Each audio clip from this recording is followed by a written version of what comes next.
Hi, I'm glad you dropped over. What am I doing? I'm sitting here enjoying this beautiful day on my little backyard patio, just wondering what it would be like to have everyone drop over every day for a few days just to discuss some ideas. So I thought, why not share just a few thoughts with you today? We're in a tough time right now, and maybe you need to hear some ideas and thoughts that are bigger than you and I. And when I thought about that, I thought about a book that had an impact on me many years ago when I was going through a tragedy. And the name of that book was In Search of the Meaning of Life, or Man's Search, excuse me, for the Meaning of Life, by a man who was a Holocaust survivor. His name was Dr. Viktor Frankl. So I've written down, while you're sitting around here with me on my patio, just a few thoughts to introduce you to this man, a little bit about him, and then maybe tomorrow we'll sit down again and read a little bit about what he wrote. But here first, while you're just visiting with me for a few minutes, is a little bit about Viktor Frankl. In Search for the Meaning of Life had an original title, Saying Yes to Life in Spite of Everything, which kind of goes with what we're going through right now, really, right?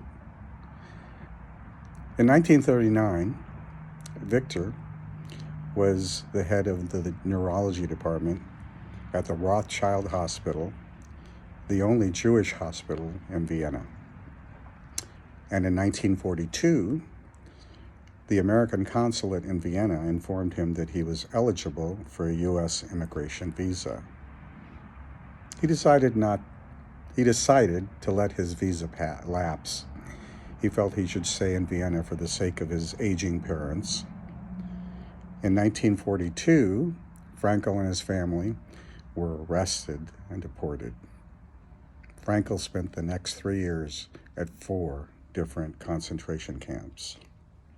As a prisoner, he was suddenly forced to assess whether his own life had any meaning.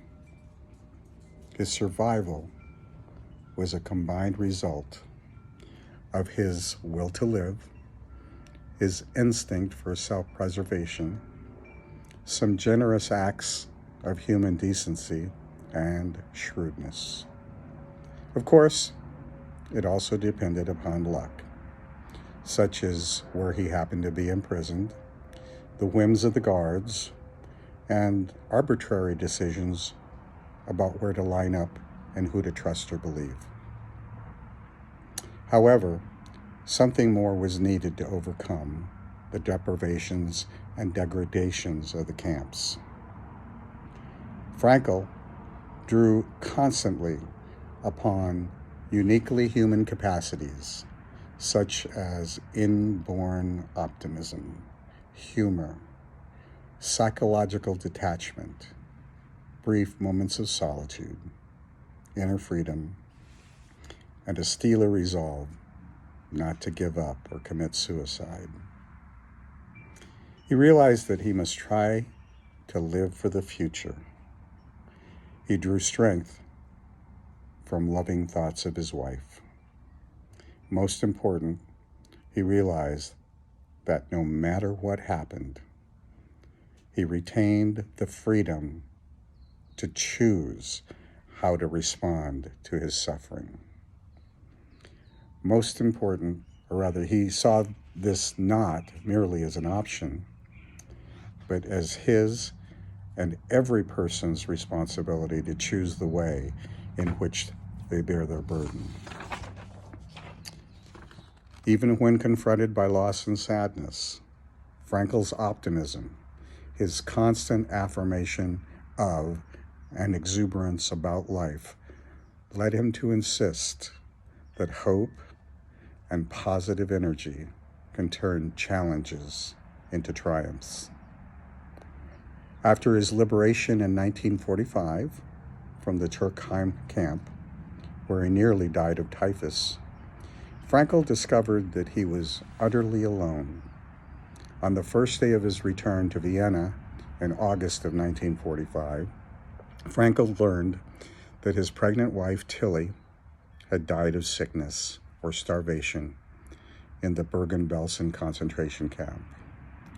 Sadly, his parents and his brother had all died in the camps.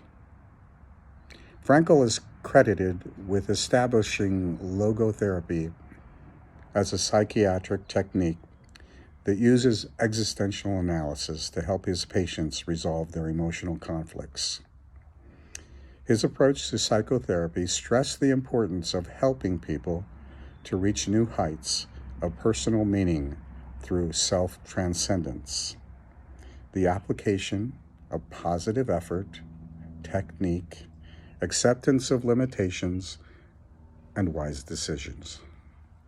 His goal was to provoke people into realizing that they could and should exercise their capacity for choice to achieve their own goals. He cautioned us, and this is very important, he cautioned us that the world is in a bad state, but everything will become worse unless each of us does his best. Frankl was once asked to express in one sentence the meaning of his own life. He wrote his response on paper and asked his students to guess what he had written.